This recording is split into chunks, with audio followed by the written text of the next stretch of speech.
Mula sa PTV Davao, may ulat po ang aming kasamang si Claudette Loreto. Claudette?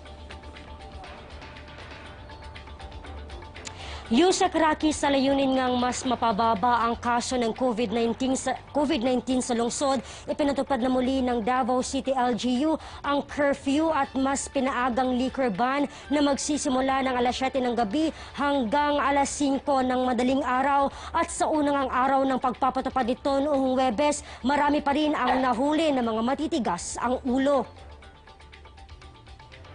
Sa ipinalabas na datos ng Davao City Police Office, mahigit 100 individual ang nahuli na lumabag sa curfew.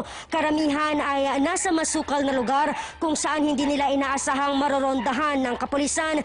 Siyam din ang nahuli nasa mas maagang liquor ban na nag-iinuman mismo sa gilid ng kalsada. Samantala, kaugnay sa pagpapatupad ng QR code system sa lungsod ngayong buwan ng Nobyembre, lumabas din ang issue kaugnay sa mga ibinibentang QR code online, kaya't maliban sa pagbibigay ng abiso sa publiko na mag-ingat mula rito, inihayag din ng mayor na wala pang ipinalabas na link ang lungsod para sa registration sa pagkuha ng QR code.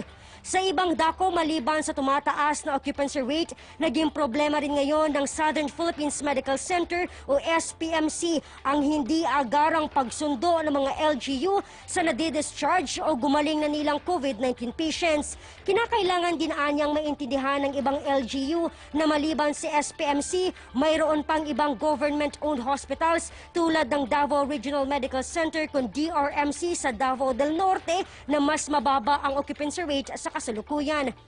As of October 15, 2020, nasa 17.48% ang ward occupancy rate ng DRMC at nananatiling bakante ang kanilang 15 ICU beds. Samantalang nasa 93.33% na ang occupancy rate sa COVID-19 ICU at 90.25% naman ang ward occupancy rate ng SPMC.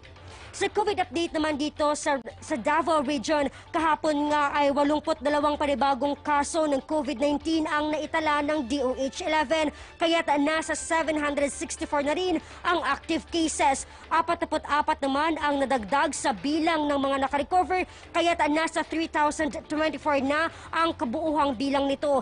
Nadagdagan din ng isa ang bilang ng mga nasawi, kaya't umakyat din ang bilang nito sa 131.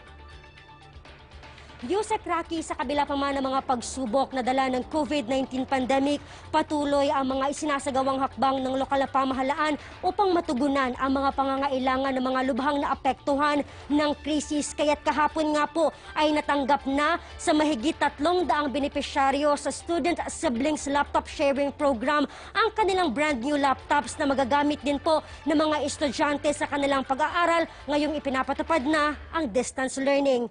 At yan po muna ang pinakahuling update mula rito sa Davao City. Claudette Loreto para sa Bayan. Maraming salamat sa iyo, Claudette Loreto.